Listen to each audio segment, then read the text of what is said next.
Suzanne's Paparazzi Jewelry, 24/7 shopping available.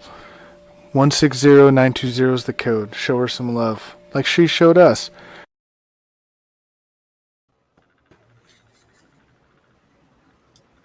Hello and welcome to Wednesday Night Sports Minute. I am host Big B. I am going by the hashtag Albert for 700 because I think if you're a baseball fan, that's what you want to happen. So I'm joined by always my main man, my backstop, the guy behind the scenes, Mr. Crispy Bacon. How you doing? Doing good. How's everybody doing? Doing good. And then kitty corner for myself underneath Crispy Bacon is Mr. James Gonzalez. How you doing? I'm doing great. It was a quick minute to get on here, but happy to be here. All right. And then below myself is the voice of pretty much everything in California or San Diego sports, Mr. Callum McClure. How you doing, bud? Well, good evening, gents. Glad to be here tonight. And on the eve of a new college announcing season for me tomorrow. So this is going to be fun to talk some sports, though, before we get the show rolling for 2022-23. Yes, exactly. So, Callan, I know you probably don't really want to dive into it, but let's get some Padre update. What's going on with the Pods? Now, I think, though, Brandon, it's actually probably a good time to talk about it because, I actually recall saying on this exact show about 2 weeks ago that for Fernando Tatis Jr., because I thought that this weekend was probably going to be a bit of a distraction for the ball club because they kind of had this cloud hanging over their heads, though, with him and his impending, conversations with AJ Preller, Peter Seidler, than the ball club itself, though. And I thought that was supposed to come on Thursday. Turns out when we got off the air on that Sportsmnute program, the day of the game, it actually got changed to the off day on Monday and partially into Tuesday and even part of today, though. And I remember, though, really watching this closely on Monday night or maybe even on Tuesday before the Padres played Cleveland on Tuesday night. And it really, though, looked like, though, Brandon and Chris and James, though, that I think all the negativity that came with the initial shock of the suspension, I kind of feel like now that's kind of now water under the bridge because, like I said, though, if Fernando Tatis Jr. wanted to go out there and repair the damage, at least begin repairing the damage of what has gone on from March until this rehab stint down in San Antonio, then, of course, the 80-game suspension, he would have had to have, taken one for the team in a big way and called the press conference, with AJ Preller, with Peter Seidler.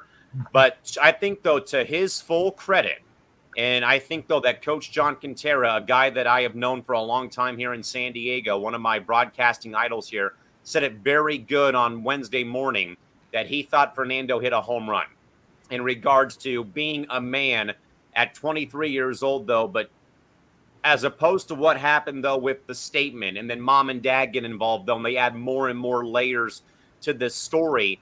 He comes out, though, and faces the music. He faces the tough love and scorn from his teammates. Then he comes out, though, and for 25 minutes talks to about 40 members of the assembled San Diego media, local TV, radio, the newspaper, the beat writers. And Fernando, I think he looked very, I will say he looked very down on himself. He looked very depressed, I think very worn out from what has gone on. But also I think, though, that he really talked from the heart. And I think that's very hard to do for anybody out there who's made a mistake and they want to kind of, in a way like what's gone on, cast blame on somebody else. They want to deflect the attention away, or they write statements, or they have their lawyers or their agents write something. And it's all, like I said, though, to save face, though. But for a kid, though, this age, though, who I think he basically, said, though, there's no more excuses. This is all on me. This isn't on my dad or my mom or my agent or on teammates. This is all on me. So if you want to, lambaste me or whatever, I'm going to be the bigger person and actually face the music, which I think, though, to my point, though, begins, I think, to patch up the damage done.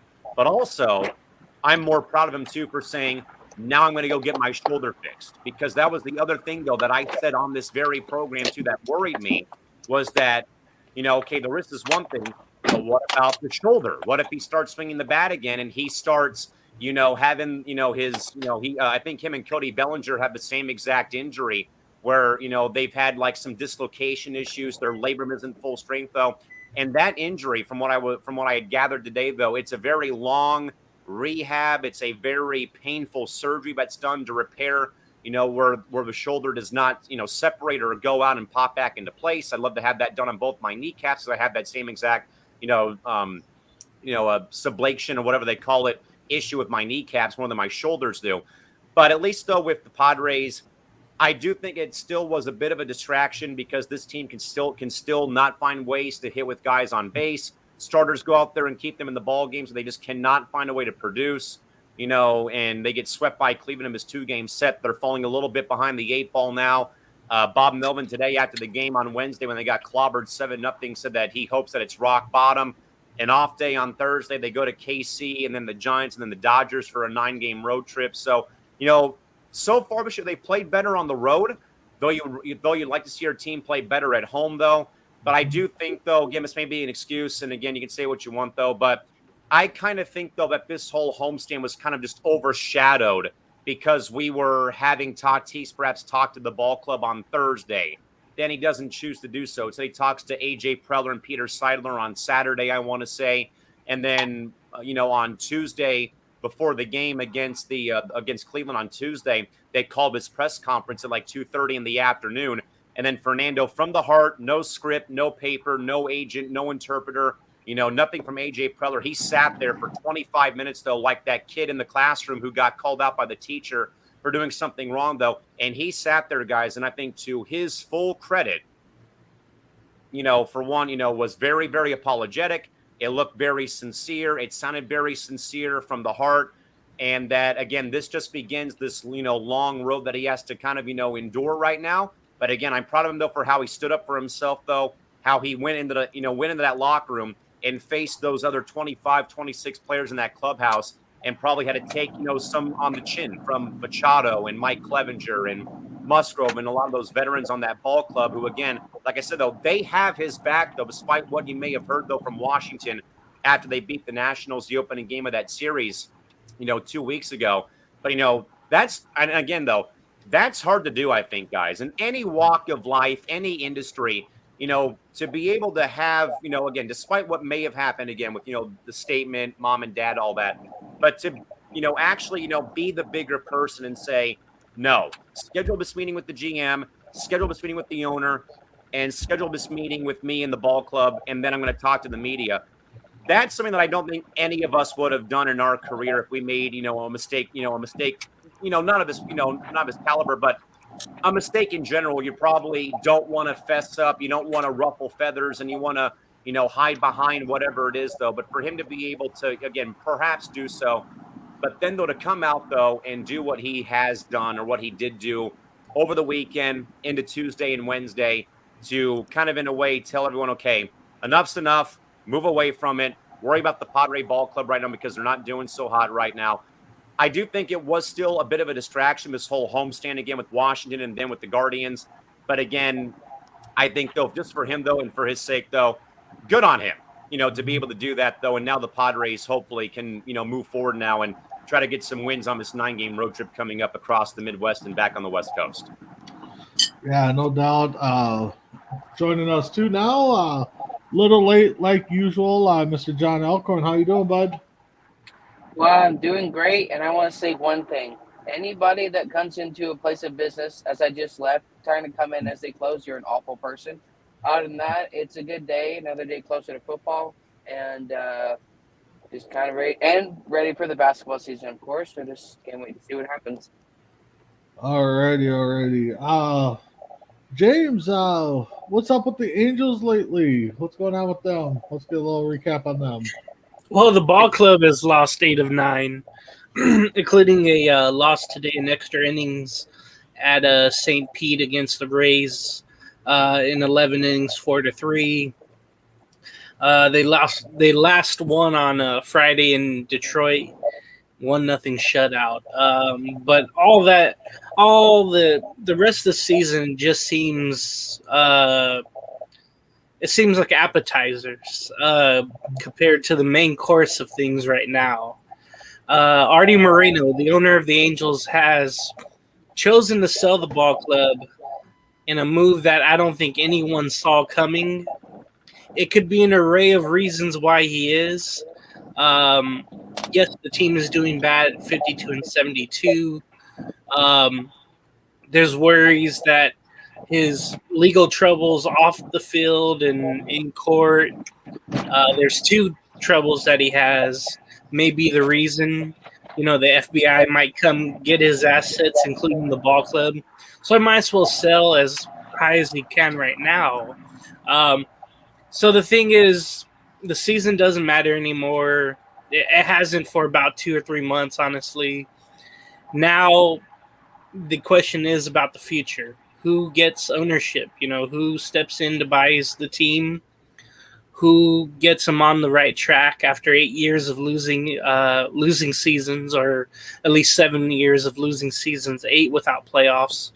I really want Steve Ballmer. He owns the Clippers. He was CEO of Microsoft.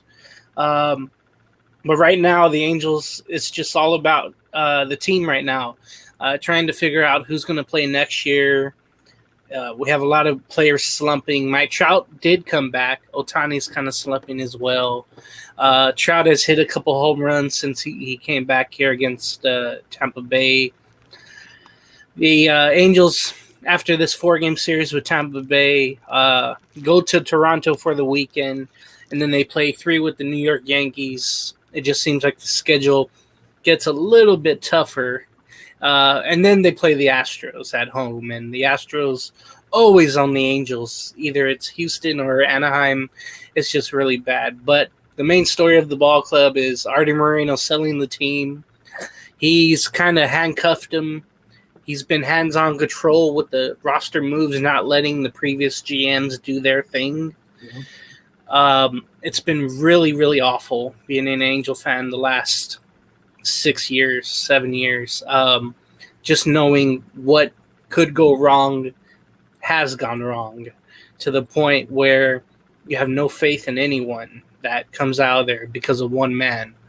Well, that one man is finally going to go, and hopefully it's not going to interrupt the off-season process. You want someone to come in that will spend, and I'll have more about it on my coverage of Halos in the Infield Network on Sunday. A big podcast about that, and we're gonna vent. I want to vent here, but I don't want to take too much time.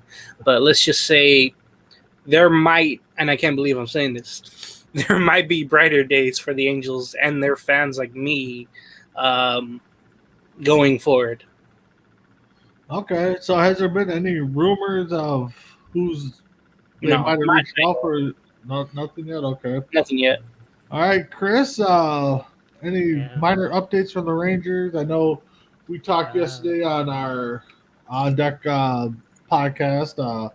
Anything you want to share out to the Sports Minute crowd? Yeah, well, today Rangers won, and it kind of piggyback off what you talked about yesterday, or what I brought up. What was it, about 30 home runs back in 2007? Yeah. We got 13 home runs today against the Rockies. So 13 runs, you mean? Yeah. Okay. So. Yeah. Interesting, but it was a split series against the Rockies. So. Okay.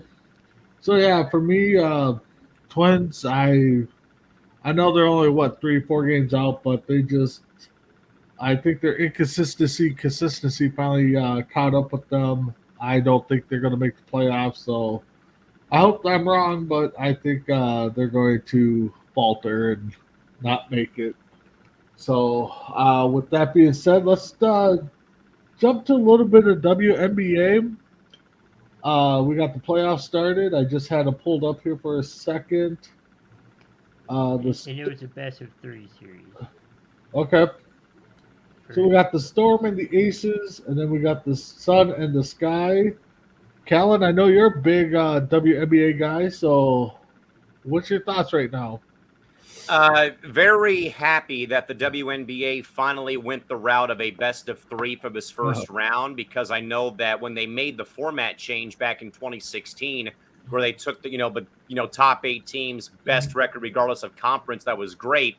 But then though, you had a lot of fans like myself clamoring for, you can't make this like March Madness in the first 2 rounds though, and then give teams double buys or single buys to certain rounds though. So I'm glad that they made it though into what it is now though, where it's 1-8, 2-7, 3-6, 4-5 though. So I'm totally on board with that though, because you had New York pull off the upset in Game 1 against Chicago. Then of course the Sky came back and pounded them in Game 2. Then beat them as well in Game 3 on Tuesday back at Barclays Center. But also think it was good though, more than anything else, before I get back on the other series though. Great though, I think, to see both the Liberty and the Wings kind of break those long playoff droughts, especially with New York, though. Again, the whole issues with the Dolan ownership, Joe Tsai and his wife by them, they moved to Barclays Center. They're playing at that rundown gym in Worcester, I think, or Westchester or whatever it was. It was like a rundown facility that they were playing at for a bit there. Then of course they moved to Barclays, and then Dallas. So I think they've been building something nice down there. Good to see them finally get back, on somewhat of winning ways though. But then with Chicago again, they just have too many weapons, I think, though. It's Sabrina and maybe Benijah Laney against, Candace Parker and Courtney Vandersloot and, all those, the cast and characters. And congrats to James Wade, by the way, named the 2022 Executive of the Year for the WNBA as both the GM and the head coach of the Sky, coming off of last year's championship. Phoenix, of course, them playing Vegas, they had no chance, sadly. I mean, they look good in a couple of spurts, though, but the Brittany Griner thing, it's very, as we know, it's depressing seeing, that. But I think, though, that I don't know, though, guys, if I've seen a team like the Mercury struggle so much, though, with other than BG's, unfortunate case, but just struggle with injuries like the Mercury did all season, with Diana being out with the quad injury, Kia Nurse being out, Diamond DeShields being out, Skylar Diggins-Smith was having some.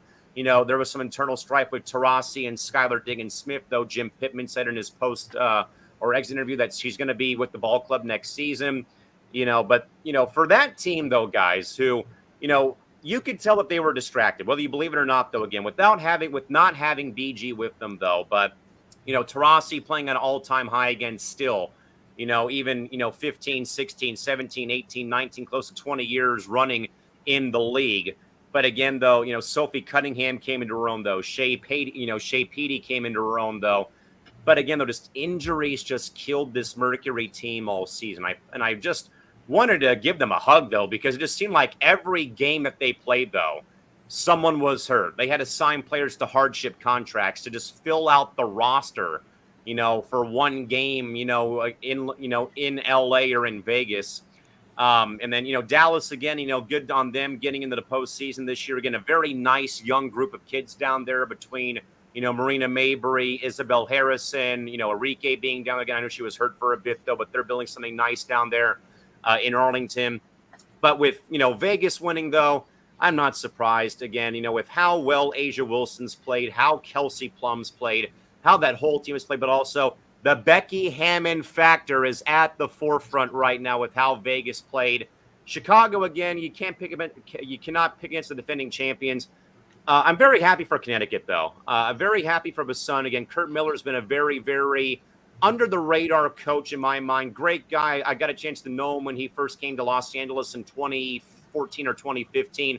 And he has done a great job of turning around this, once mediocre club into a perennial top 4 seed every season. I think this is like the 5th straight year they made the semifinals in the past 5 years, though, with Jonquil Jones, DeWanna Bonner still playing at a high level, Dejanay Carrington, San Diego's own, playing back there. And again, with Kurt getting those girls to believe in each other, has been great to see, and that the fan base has really supported them during the college offseason.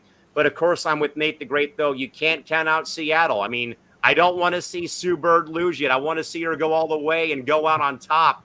Even if that means she has to beat Candace Parker for the title, I want to see Birdie go out on top, because Sue has meant so much, not just to me as a UConn women's basketball fan or a women's basketball fan, but I think she's meant a lot to, I think, everyone on this panel in some capacity, because whether you watch the game or not, you know who Sue Bird is because she's been around for so long. And you just want to see, you just want to see like this thing, go to the finish line though. But Seattle's been playing great though too. I do think that they are going to be able to give Vegas a good run for their money, though I still like Vegas a little bit over Seattle. But again, I don't want the Sue Bird story to end just yet. I do have Chicago and Vegas in my final, but Connecticut, though, is a very young team. They're agile. They're also big, so it's going to be a nice little battle inside, with either Parker or Azare Stevens going against, John-Claude Jones, or even against, Carrington from the outside, what have you. And then, of course, with Vegas, again, with Asia Wilson. But, again, Stewart matches up well. Bird is always going to have her stamp on the game, though. So I want to see Birdie go all the way. Believe me, I do. I mean, it's going to suck, though, whenever it does end. But I got Vegas and Chicago in my final right now, and hopefully Chicago can go back-to-back. Well, we'll see what happens. All right, James, how about you with the WNBA? I know you're a huge fan of them, so what do you got? Colin pretty much told whatever I wanted to say, but again, I gotta give a shout out to the Aces and Becky Hammond. I knew wherever she would go, she would have success, and is showing right away with the first seed there. Again, what Colin mentioned with Sue Bird, you don't want to see her career end at all. So we'll see how far she could take Seattle, but Las Vegas looks too good.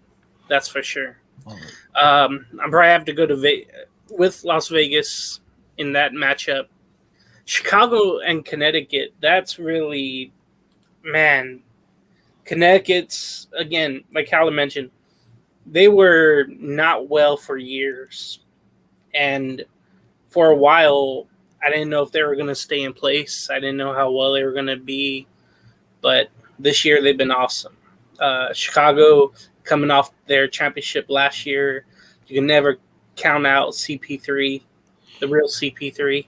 Hey, somebody agrees with me finally. Let's go. But I'm going to go against my own words on that. I think Connecticut, they seem more of a team to me. I'd probably go Connecticut to beat Chicago, but yeah, I don't know. But I'll go. Yeah, I just like the way that they play. They scrap, they fight, they do so many great things. Chicago, though, is definitely veteran led, but I'll go Las Vegas, Connecticut with that.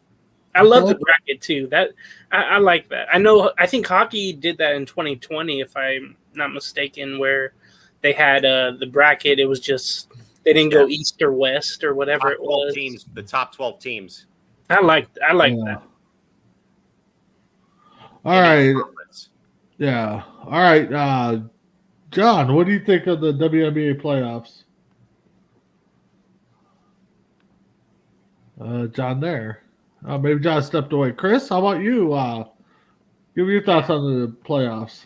No, I like the playoff format. I mean, I've been kind of keeping up with it. I haven't watched too much, though, but, I like the playoff format. Kind of wish NBA would kind of adopt it a little bit, not going to conference play too much. It's going to be an interesting couple of games to get down to the finals. Yeah, I think my Lynx, I think when they were doing that one and done, I think kind of got screwed a couple years ago on that, or they took advantage of it. I still think it was wrong. I think it should have been best 2 out of 3. I can't go against the Sky defending champions. Chris, you just say the Suns, really a competitive team, so that definitely could be a good matchup there. The Aces. I mean, we said from day one, Becky Hammond, who somebody claims that was a Raiders coach, but anyways, we'll move on from that. But she made a definite big impact there. I mean, granted, she took over a team that was division champs or champs last year. I think it was, wasn't it, Colin? I think they were. I think they won the conference, the regular Huh, season okay. conference title. Yeah. Yeah.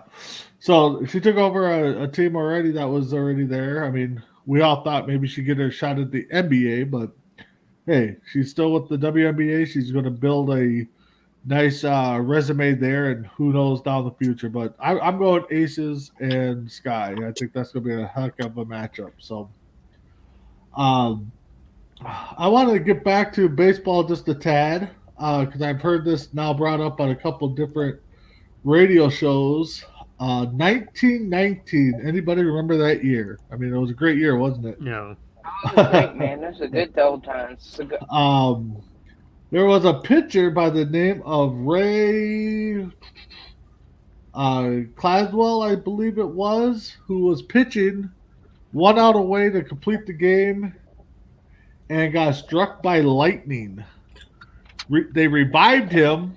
And he came back and threw the next game. Oh, yeah. No, he finished that game. And then threw the next game. And then he went out either the next game or the next start and threw a no-hitter.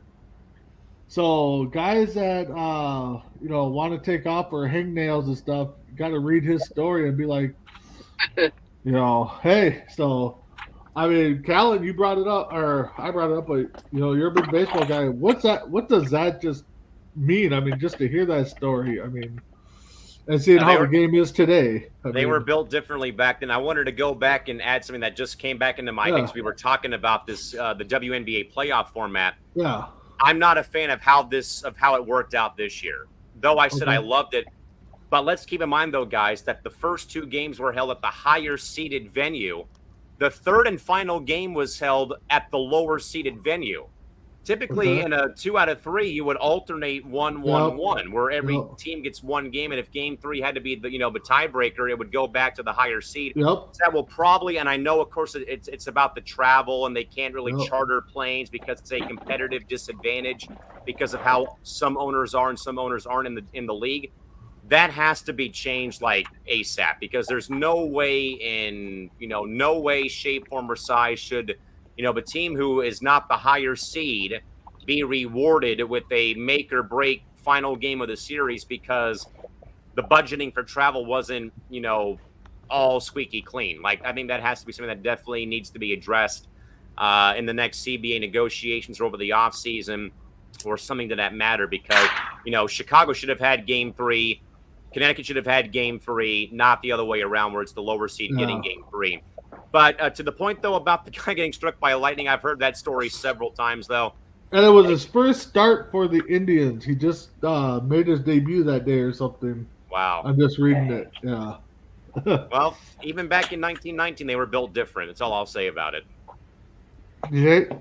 Excuse me, James? Yeah, to quote Kevin Harlan, they had no regard for human life. Bingo! Even their own. They were, like Callan said, they were built different back then. They fought in wars, and they had no. That's the thing too. You read about Ted Williams. You read about others who fought in Korea War, World War II, whatever the case was, and then they went to go play baseball after, but they didn't in that time when war was going on. It's those stories about these people back then that are real amazing that won't happen now. People are smarter now, first of all, not to push themselves to the brink of death when it's just a game. But that was just them back then where they knew, well, this is my job and I'm going to do it no matter what, even if it kills me. So, yeah. That's all I got. Even if it kills me. John, how about you? I know you're just getting into the baseball world, but you are a sports guy. I mean, what does that just say for the sports world in general back in the day? No, I don't know why they made that song that goes thunder. No, I'm kidding. But honestly, it just makes me think. Like, obviously, we talk about guys are maybe a little bit more soft nowadays, but I mean that has to be insane. When I see thunder and lightning, I don't even want to drive because of the Houston drivers, but be able to play and go back, I mean, that's flipping insane. Because if that happened to me, I don't know. Even back then, I don't know if I could ever play again. That's just insane. Because anything could go wrong with like your spine, your whole body. This is crazy. Yeah. How about you, Chris? I mean, we've Yeah. talked about it on other shows. J Mac, Right. he's actually the one that sent it to me. So, what do you think? I mean, you hear that story every once in a while. What do you think? I think that's pretty crazy that that could happen, but I mean, it's pretty incredible that it did happen. He's in the history books for sure. Yeah. I don't think anybody could do that now, but we do have the technology to help that person now. So Well, I mean, one, the pitchers have to get to the ninth inning first to actually have a story like that. yeah, But also, I think it was '89. The commissioner at the time, can't remember his name, banned Pete Rose from baseball That's for right. a lifetime. You, So, Pete Rose. so James, I'll start with you first. What do I think it you was think? it James? Was it Faye Vincent who was the commissioner at the time? I think it was Paul Giamatti, and then I Faye believe you're Vincent right. took over Yeah. after Paul passed away suddenly, I believe. Uh, What was the question again? I'm sorry. just what do you think of the whole Pete Rose? I know we always talk about it, but what do you think about Pete Rose band? I think before he passes, whenever that will be, I think he should be allowed in. I think after a while, it's been almost 35 years. Well, what is it? I know over 30 now that the ban took place. What he's meant to the game, though, even after he was banned, and he still talks about the game well. When he was doing the MLB on Fox television stuff, that was awesome. I tuned in every time. He was doing pregame, postgame. He was literally breaking down how to be a great hitter, and not only just average hitter, but power hitter. And Frank Thomas was there, and David Ortiz. And sure, you want to learn from those guys too. But damn it, when it came to great hitting and just solid contact hitting, it just seemed like there's three guys in my mind that I would take. And two of them are in the Hall of Fame. Ted Williams, Tony Gwynn, and Pete Rose. And throw in Ichiro, I guess. Rod But- Carew, so 5. Yeah, Rockaroo as well, yes. I really want to see him get in before he passes. I think what he did in the game, despite the gambling, and I know it's going to open up a whole Pandora's box to say, what about the guys who did steroids? Well, okay, fine. Put them in their own hall by themselves, in their own section, I guess, in the Hall of Fame in Cooperstown. But I would like to see him get in before he passes. I believe he's, 80-something? I don't recall how old he is, but, people get statues when they're alive now. And I always found that to be a little odd.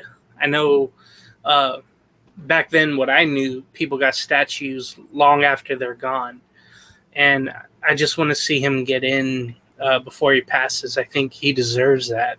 After doing, quote, his time, I think finally time will heal everything. But who knows? But I hope we're in a society now where we can forgive him. Those sports writers who kept him out or who wanted to anyway if he got the ban lifted. Those sports writers are gone. And I think there's going to be more empathy toward Rose.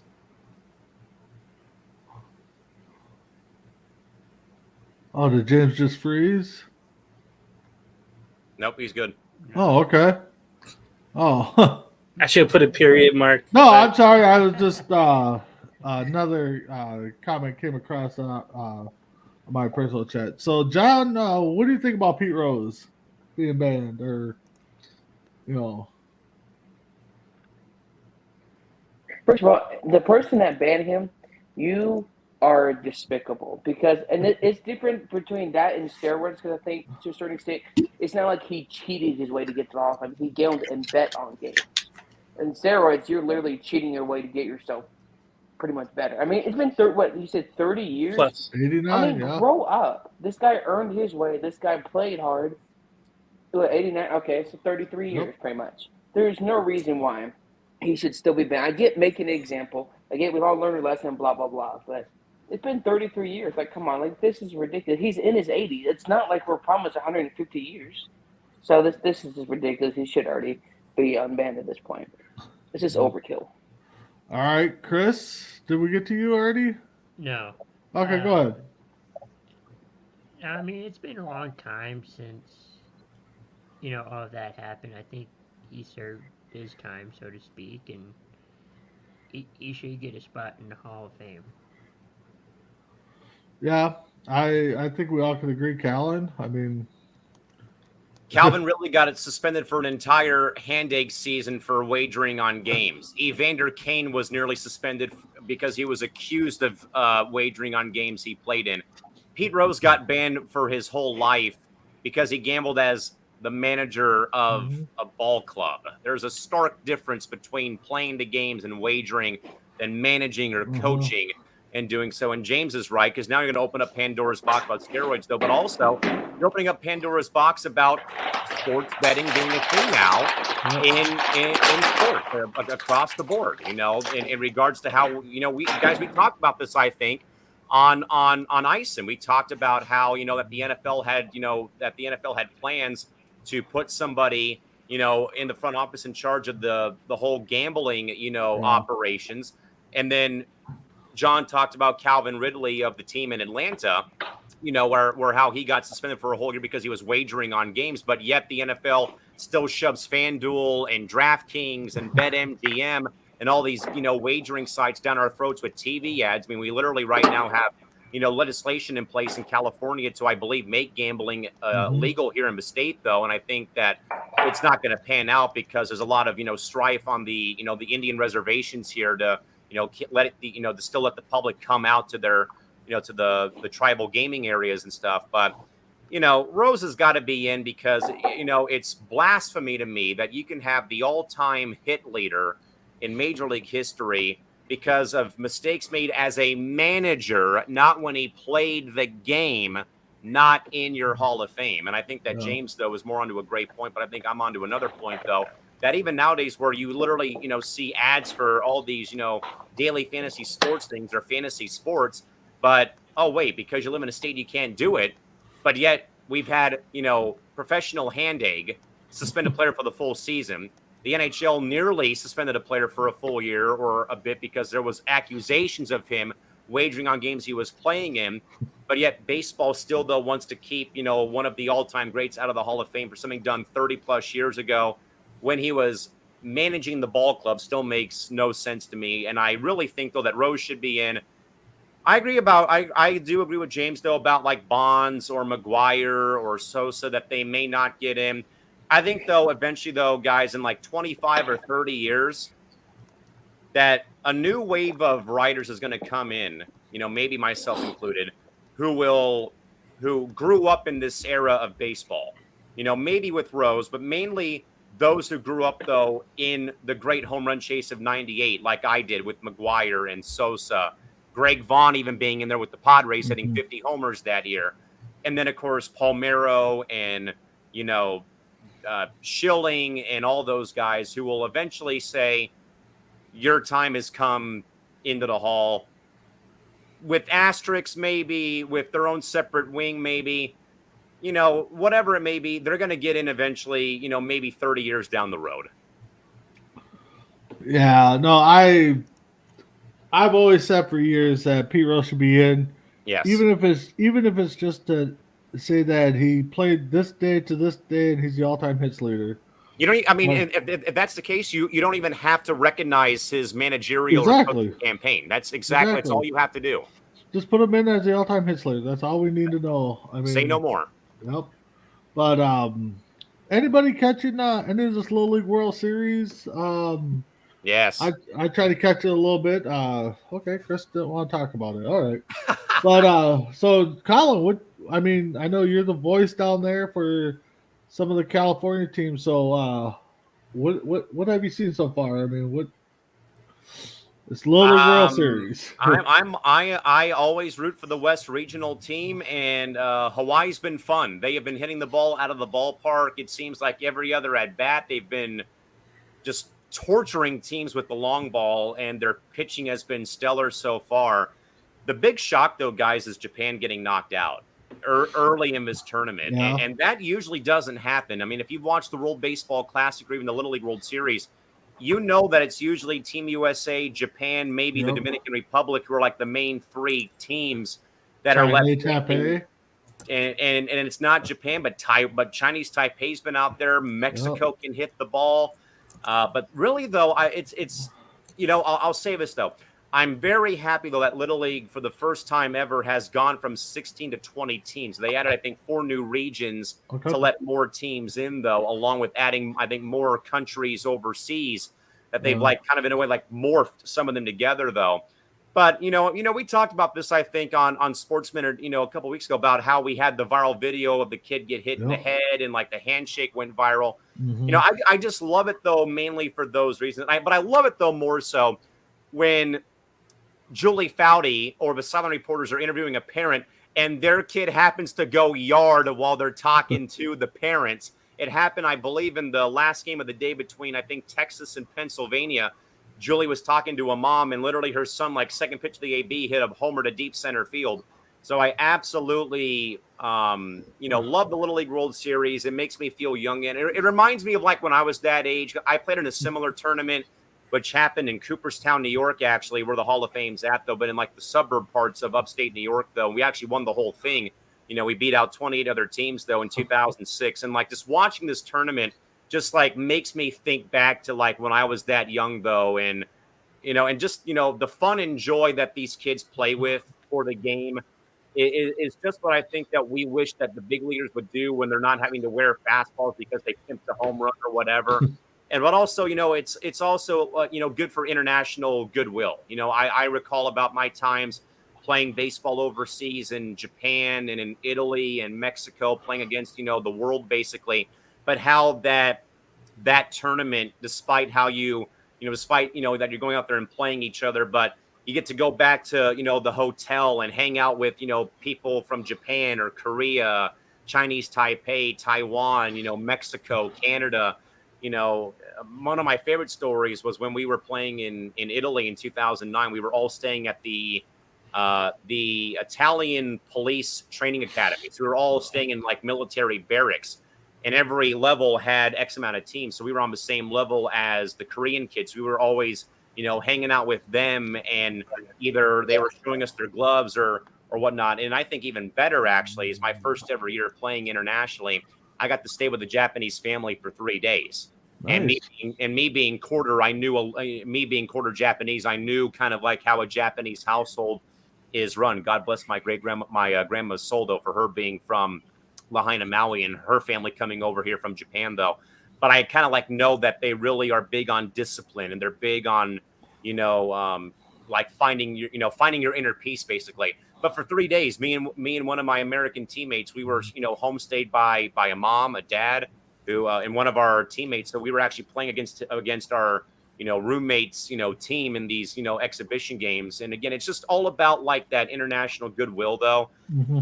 And, that's what I love so much about, about how baseball is so well received in Japan and Mexico. It's growing in Europe. It's growing in other parts of the world, though.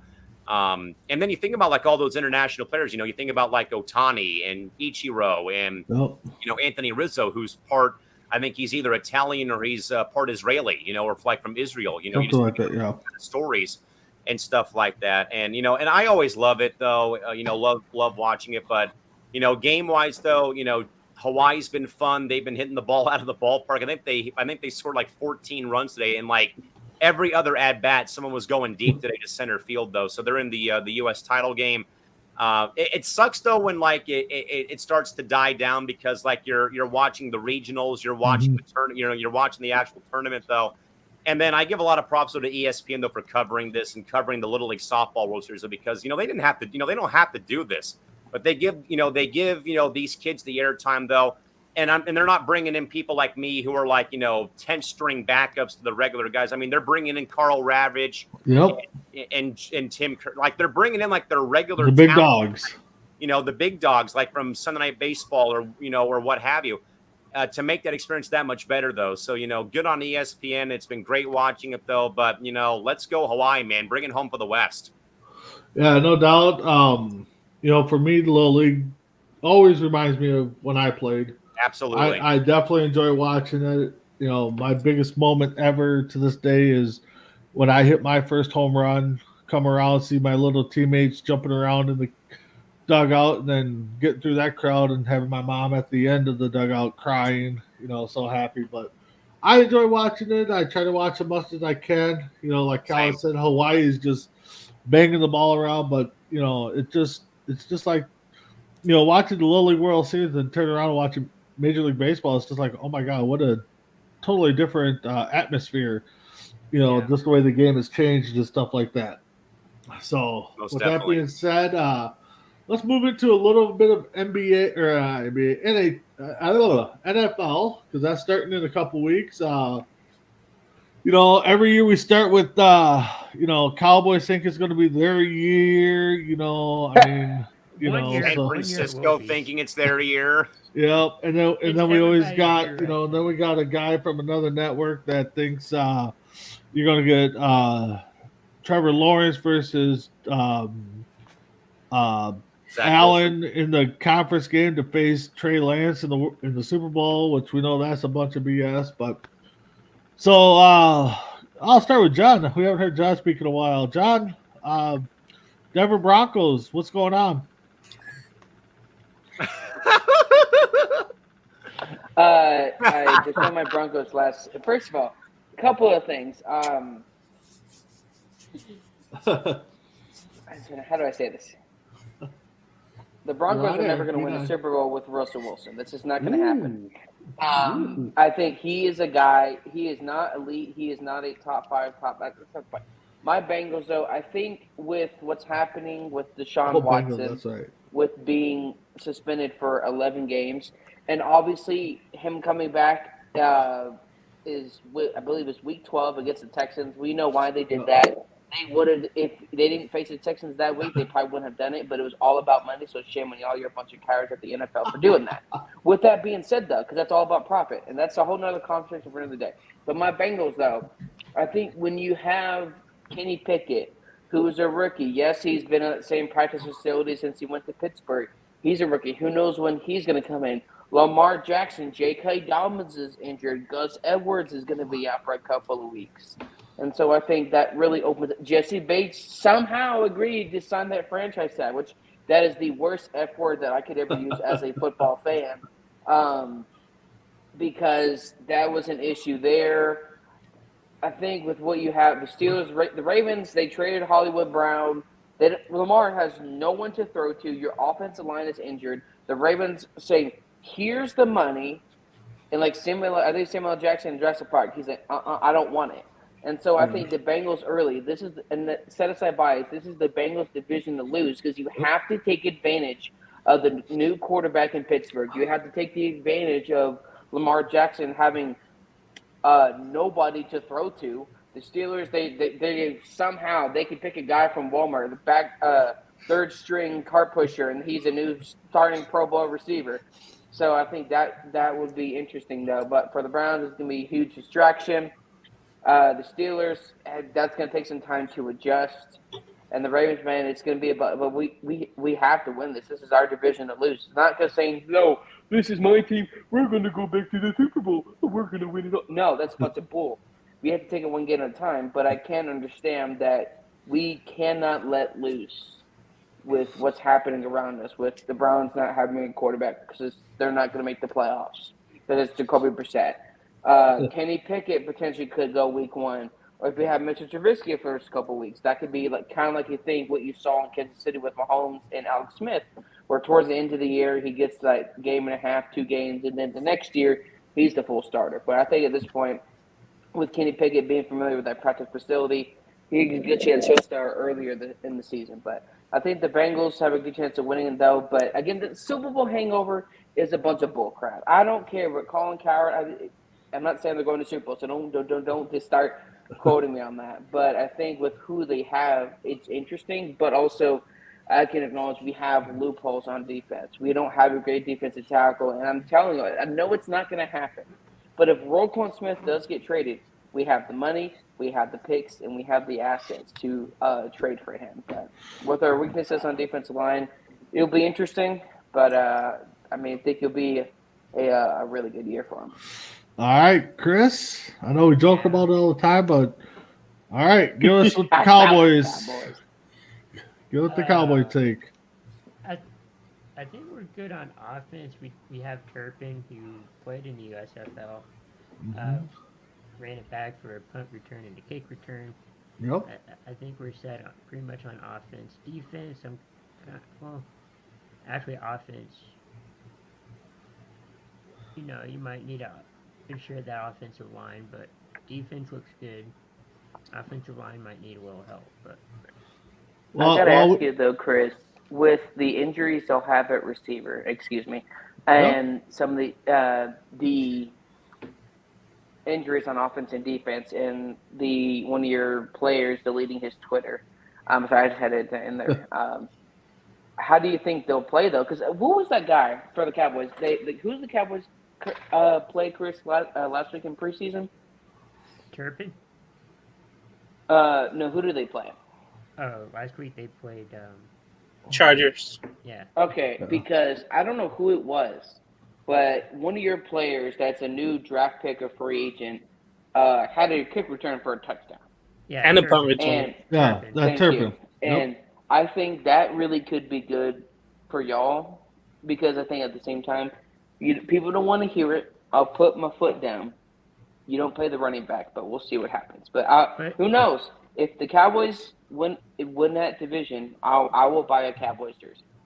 But the thing is that what you see in preseason doesn't always happen in the regular season. Yep. I mean, ask Baltimore. They had a 20-game winning preseason streak going, and they lost that. So.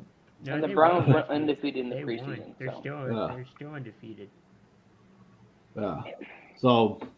But we know if it comes to money with the Cowboys, all they have to do is cut DiNucci, and they'll be all just fine. So, as Chris stated. So, James, how about you, Raider Nation?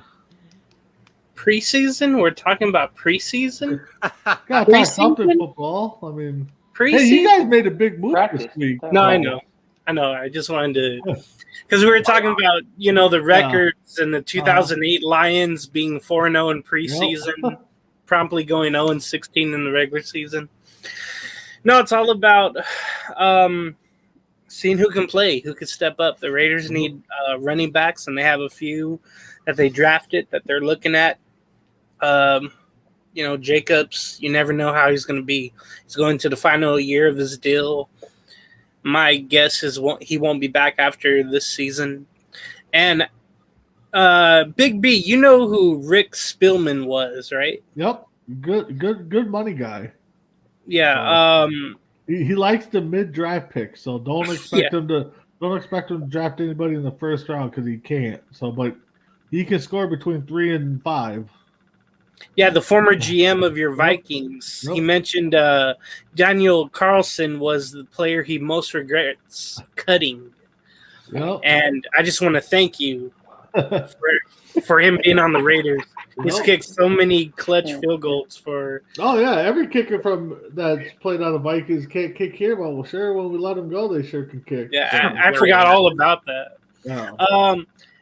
Going to Chris's Cowboys real quick. Tyron Smith has a torn left hamstring, and he could miss several months. And I think that's going to be huge for that left tackle position for Dak and the Cowboys. That's something to look into. And then Lynn Dawson passed away sometime this week. And I can remember him. He won, I think, the second AFL Super Bowl. Of course, the first was Joe Namath. He was a good guy on and off the field, hosted shows for the NFL. I think the first inside the NFL, I want to say on Showtime. And then I think he was a Kansas City sportscaster for a long time locally. 33 years. Yeah. I always remember watching videos on him, and that was always the times where he defeated the Raiders to go to the Super Bowl. So to me, even though I didn't really know much about him, he was always kind of a villain to me. But as I grew up, I got to watch his content and whatnot. Really good guy, and it just goes to show you everybody that I learned about back then, they're getting older or they're passing away, and it's just so unfortunate. So as long as we have that knowledge about someone from back then and we try to learn even more, I think it's even better.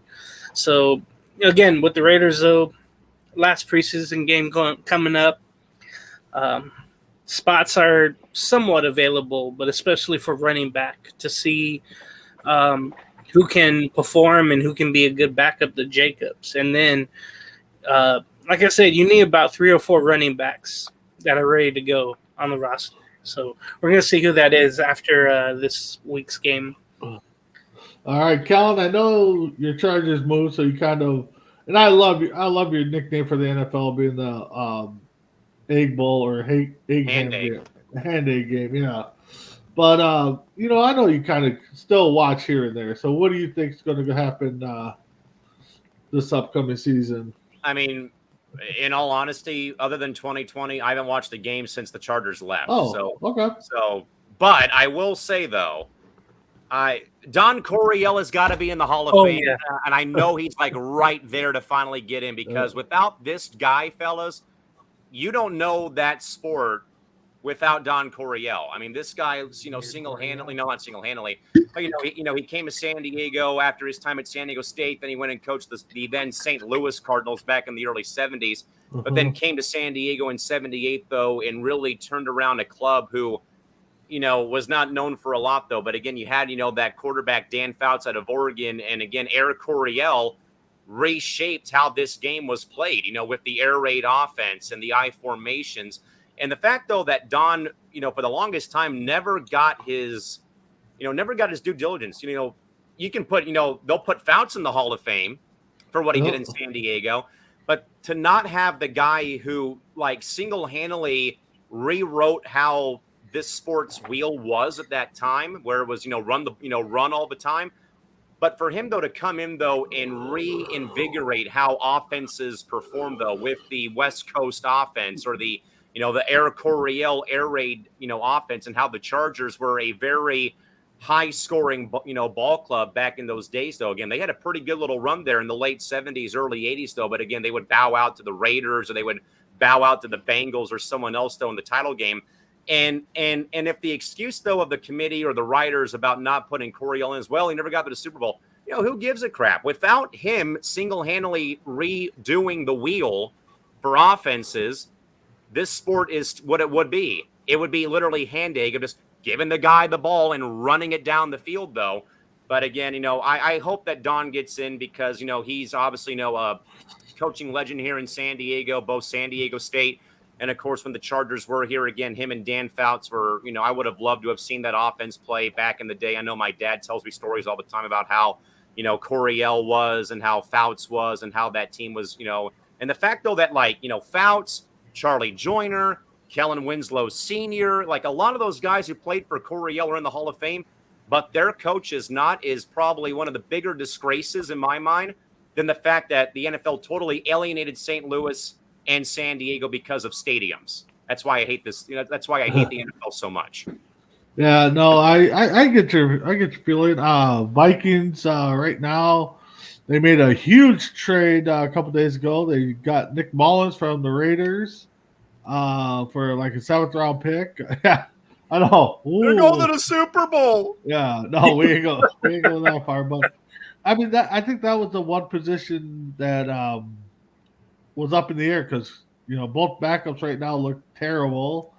The new regime didn't draft neither one of those guys, so who knows what they're going to think. So, and there's a new coach in place too this year, right? Yeah, yep. O'Connell had Nick Mullins when he was in San Fran, so little familiarity there. So we'll see what the Vikes could do. I think that division, along with that AFC West division, are going to be two divisions that are going to be up for battle. So yeah, I got Green Bay's got it in the bag. Chicago's going to win maybe 4 games this year. Oh, okay. I mean, I think Green Bay is Green Bay's division to lose. Don't get me wrong, Mhm.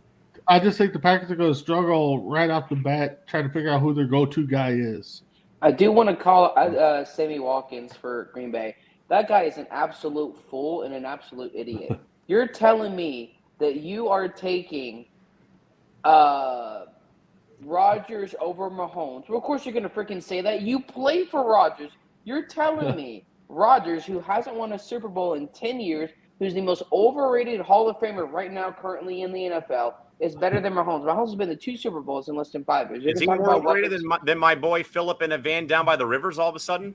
The only thing, I mean, Philip Rivers has more kids than he has playoff wins, but that's neither here nor there. Thank you, Nate Kading. But I did want to call out that Marlon though, McCree. because to say that Aaron Rodgers is different in what way? If I remember correctly, he has as many playoff wins almost as Blake Bortles since 2017. So I don't want to call it just that stuff and stop being fake media stuff. But Sammy Watkins, stop being a clown. Yeah, all those comments. I mean, it was just like when Hill went over to Miami and, he said that Tua was better than Mahomes, and it's just like, really? Cowboys win it. Yeah. I don't know, Chrissy. You want to put money on that one? I mean, It'll be a spirited affair for that Thanksgiving game against whoever they're playing. Is it that team from New York who I thought was a baseball team at one point in time before they moved to San Francisco? Is that who they're playing on Thanksgiving Day, Chris? I don't know, man. Giants? I think it's called the Giants. New York Giants. Yeah, that would be They a did play decent at Yankee matchup. Stadium one time. Yeah, they did. All right, guys. So let's go around the horn here. Start with John. Final thoughts there. Yeah, it was a good show. Just can't wait for football and obviously basketball to start. But yeah, we'll see what happens. I was really hoping to go to that Texans game. I was buying my ticket and it went up $100. So I'm hoping to still go. Show me the money. And I'll hopefully be going to that game because you know how that game's going to be at Energy Stadium. All right, Callan, how about you? What's going on with you? Yeah, fantastic show. Thanks for letting me come on board. Eve of the new season, and I agree with James though. Again, shout out for Kobe today on August 24th. Got to definitely rep him, and yes, he is still sorely missed. I totally agree. I was going to get to that when I got to James. So James, let's speak it. Kobe Bryant, Mambo Day. So what's up? Yeah, still hurts. Obviously, seen some tributes on social media and all over YouTube and whatnot. And good way to honor him. You honor him every day, actually, just touching a basketball. But yeah, I just saw, Cowboys host the Giants on Thanksgiving after playing the Vikings in Minnesota. So that should be fun. And then they have the Colts. So it's an interesting 3 games there for the Cowboys. But yeah, thank you for having me on. Always. This is kind of like therapy for me because no one at work really talks about sports or anything like that. So I got all these opinions. They're in my head. And just thanks for having me on. All right. Yeah, James, if you really want a good therapy session, Monday late nights, 4 Bros Radio, we're really giving some therapy. Chris, what's going on with C2C? Yeah, tomorrow's OVW. Morning tailgate's back, getting ready for the season. We'll be doing a fantasy lineup soon, so look out for that. We'll probably put some lineups, and football season's back. Sports are here, and we got a lot of other great shows besides sports too. So got something for everybody. Yeah, just keep checking out C2C. Big announcement. We will be posting here shortly. Next week on not morning tailgate. Next week on deck. If you guys have watched the Savannah Bananas baseball team, we are going to have their public address announcer. I'm not going to say his name because I'll probably butcher it. He'll be on, talk Savannah baseball, the history of that, kind of the Harlem Globetrotters of baseball, but they take it serious. And they, Chris emailed me and said they've been around since like 2016 or something like that. So I thought they were a new team. Yeah, so I even think they're making a 30 for 30 about him pretty yep, soon. yep. Yeah. ESPN's doing a part, so it'll definitely be good to talk to him, and maybe down the road we can get some players on there. I mean, this team, if you haven't watched them, go watch some highlights. They got Oh, a it's guy incredible. It's they amazing. got a guy that comes out on stilts once in a while to take a bat. The flaming bat guy, the trick bat guy. I think they had a guy out of the fans that was like 75 years old come out and pitch in the inning. If a fan catches a baseball, It's an out. it's an out. They've had a Okay. catcher. They had a catcher, a player. What was it? A catcher. His wife threw to him for an inning. I mean, they do so many fun things. I can't wait. Jake Peavy, former Padre great, actually pitched the inning for them with the actual Gold Glove that he had done for his Gold Glove Award in 2007 when he won the pitching Triple Crown. Actually, No way. No Yes. way. Mhm. Oh wow. So, So, yeah, no, I they're definitely can't incredible. wait. They Yeah, are I incredible. Definitely can't wait to. And they do like a little dance scene in between innings or before a pitch or something. And yeah, just go All the check out goods, the man. All the Oh goods. yeah, definitely. I can't wait to get to talk to him and just rake his mind on what the concept is. So, well, with that being said, guys, I'll give you a little extra today for John Elkhorn, Callan, Crispy Bacon, yes, James, 824 Mama Day for me. Albert Pujols for 700. Definitely want to see that. Let's make it happen. Let's do it. So, Sports Minute next Wednesday. Check us out. Have a good night.